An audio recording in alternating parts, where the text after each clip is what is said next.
Ever feel like we're kind of, watching a movie, but we're only seeing like half the story? Missing some crucial scenes, right? Exactly. It's Yeah. like the world's a stage, but with intelligence agencies, we only ever see the actors, not the puppet masters, so to speak. The ones pulling the strings from the shadows. Right. So today we're going backstage, shining a light on those hidden influencers. We're doing a deep dive. And we've got a pretty interesting playbook to guide us this time. Declassified reports, insider accounts. We've even got a former spy chief ready to spill the tea. Oh, this is juicy. Okay, so for our listeners who might not be intelligence buffs, what kind of agencies are we talking about here? Well, we'll be looking at agencies like India's RNAW. They were allegedly involved in training the Mukti Bahini during Bangladesh's fight for independence, for example. Wow, okay. Then there's Israel's Mossad, famous for, well, if you've seen the movie The Entebbe Raid, pure action movie stuff. Intense. See, this is what I mean about only seeing half the story. These agencies are operating on a whole other level. Absolutely. And to really understand those stories, we need to understand the bigger picture.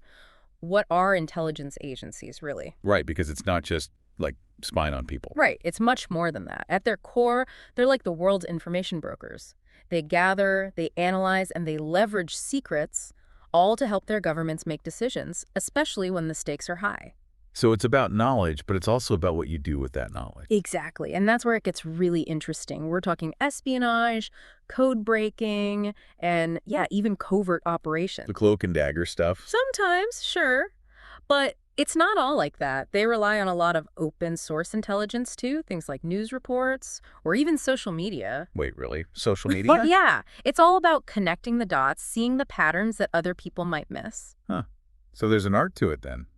You could say that. Yeah. And it's also important to remember that it's not just one big, scary organization in each country. It's more like a network.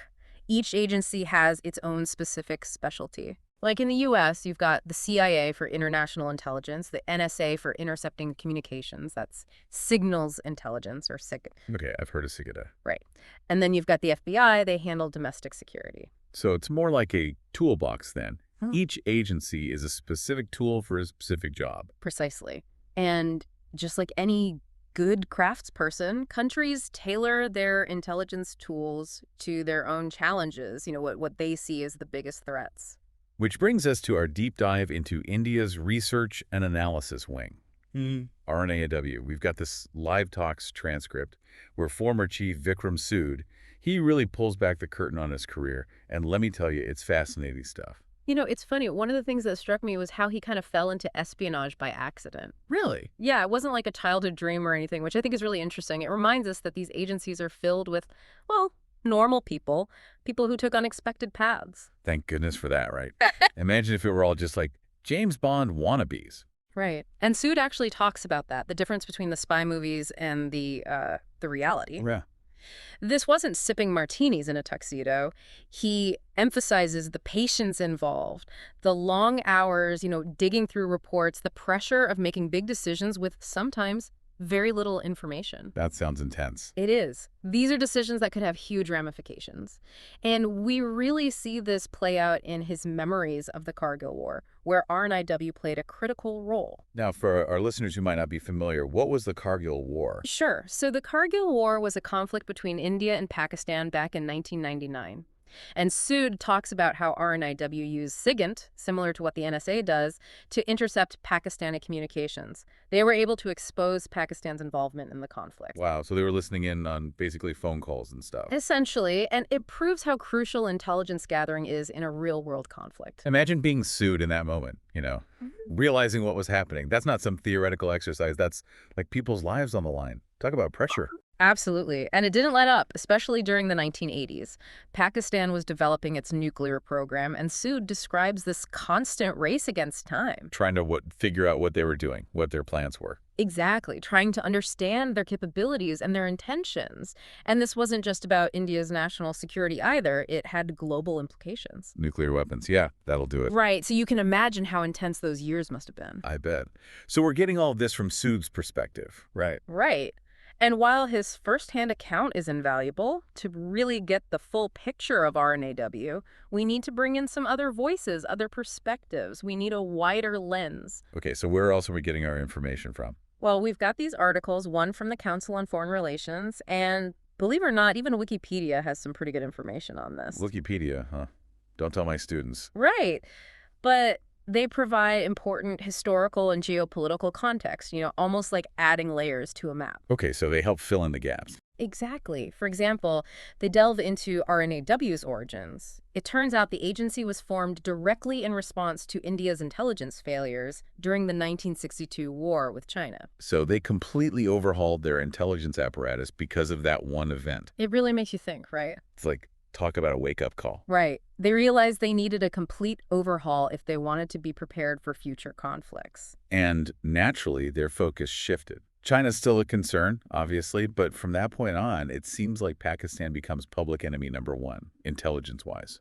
Well, it makes sense if you think about it. The shared history, the border disputes, the proxy conflicts, all of that creates an environment where intelligence gathering becomes, like, essential for both nations. Oh, I bet it's not just about, troop movements and military hardware, right? No, it goes much deeper than that. You've got to navigate this whole web of political influence, non-state actors, and then there's always that underlying tension, that potential for things to escalate. And let's not forget, both countries eventually developed nuclear weapons, which adds a whole other level of, well, everything to the situation. Exactly. Suddenly, it's not just about winning a battle, it's about preventing like a full-blown nuclear disaster. One wrong move, one piece of misinterpreted intelligence, and the consequences could be unimaginable. So you've basically got this high-stakes chess match going on between RNAW and Pakistan's ISI. That's their intelligence agency, right? Right, the Inter-Services Intelligence Agency. They're basically Pakistan's counterpart to RNAW. And our sources suggest that both sides were involved in some pretty audacious operations. Like what? Give me an example. Well, the CFR article alleges that RNAW was instrumental in training and arming the Mukti Bahini during the lead-up to Bangladesh's independence. Wait, hold on. Are we saying that they were involved in the creation of a whole country? That's wild. It really shows you the kind of impact these agencies can have. What one nation might see as supporting a liberation movement, another might see as, meddling in their affairs. It's messy Yeah. and dangerous. Absolutely. These are incredibly complex situations with long-lasting consequences, and that's especially true when you're talking about covert operations where, plausible deniability is kind of the name of the game. It makes you wonder how much we don't know. How much is happening behind the scenes that we're totally clueless about. That's the nature of the beast, right? It's intelligence work. But it gets even murkier when you look at RNAW's alleged involvement in the Sri Lankan Civil War. Oh, right. I almost forgot about that. What was their role there? Well, it's a bit complicated. The sources indicate that they initially supported the Tamil Tigers, the separatist group, but then later ended up fighting against them. Talk about a tangled web. What happened there? Did they switch sides? It illustrates how quickly alliances can shift in the world of intelligence. Today's ally might be tomorrow's enemy and vice versa. I bet intelligence agencies often feel like they're, caught in the middle of an earthquake. Trying to predict the aftershocks while the ground's still shaking, it really underscores the point that intelligence work isn't always about, finding the right answer. More like choosing the least bad option. Sometimes, yes.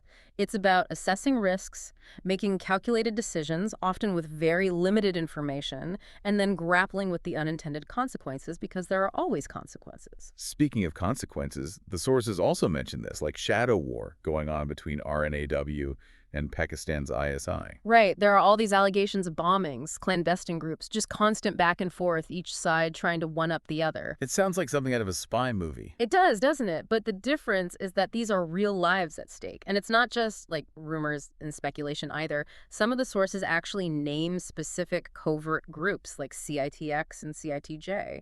They were supposedly created by RNAW specifically to counter Pakistan's activities. Wow. So even when there's not, a declared war going on, there's still this constant maneuvering, this struggle for what? Influence. For control, for power, for security, however you want to define it.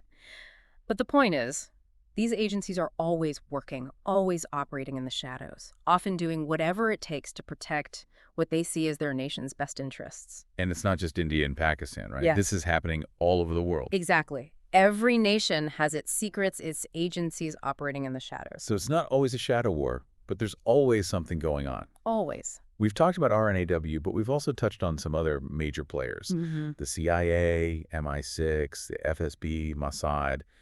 They're all in the game. And our sources give us these little glimpses into how they operate. Little glimpses are all we get, unfortunately. Well, unless someone else writes a memoir. Yeah. But speaking of those other agencies, let's talk about them a bit more. Like the CIA and that whole operation to take out Osama bin Laden, that was huge. It was a massive undertaking, and it wasn't just luck. That was years and years of intelligence gathering, cultivating assets, putting the pieces together, all leading up to that one incredibly high-stakes mission. And they got him. They did. Which just shows you the kind of reach these agencies have, the ability to operate in some of the most dangerous corners of the world. You'd have to have nerves of steel to do that kind of work. But it also raises all sorts of questions, doesn't it? About accountability, about oversight. When do the ends justify the means? It's a debate that's been going on for decades and probably will for decades more. Yeah, it's that tough question, isn't it? Where do you draw the line? But you know who else operates in that gray area all the time? Yeah. MI6, Britain's Foreign Intelligence Service. They practically wrote the book on espionage. I mean, we're talking the real deal. Literally. So many spy novels and movies, they all take inspiration from MI6's history, right? Right. All the way back to World War II, the Cold War, they were right in the thick of it. Talk about a history. I mean, what kind of stuff did they do? You name it. Infiltrating enemy lines, cracking codes, managing double agents. MI6 was involved in some of the most, pivotal moments in recent history. But what's really interesting is how they've adapted. Well, yeah, because it's not all like trench coats and secret messages anymore, right? Right. The digital age has changed everything. Those old school methods still have their place, but now you've got cyber warfare, disinformation campaigns. It's a whole new world of espionage. It's like the battleground has moved online. And the stakes are just as high, if not higher. Uh-huh. Our sources mention that MI6, along with other agencies like GCHQ, they're pouring tons of resources into combating these new digital threats. It makes sense, though, right? Because if you can control the information, you can control, well, a lot. Exactly. And then, of course, you have the Mossad, Israel's intelligence service. And when it comes to, daring operations, the Entebbe raid, that's got to be up there. Oh, man, Entebbe. Yeah. 1976, right? Yeah. Hostages taken on a hijacked plane in Uganda. Didn't they, fly in a replica of Idi Amin's car or something? It's crazy. That's the one. It's almost unbelievable how they pulled it off. Just a gutsy, audacious move by the Mossad. Showed they were willing to take risks that other agencies probably wouldn't even consider. And it worked.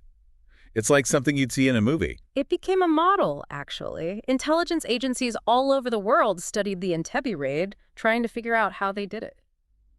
It just goes to show you, sometimes you got to break the rules, Sometimes you have to, especially in those high-pressure situations. And then, of course, we can't forget about the FSB, Russia's main intelligence agency, the descendants of the KGB.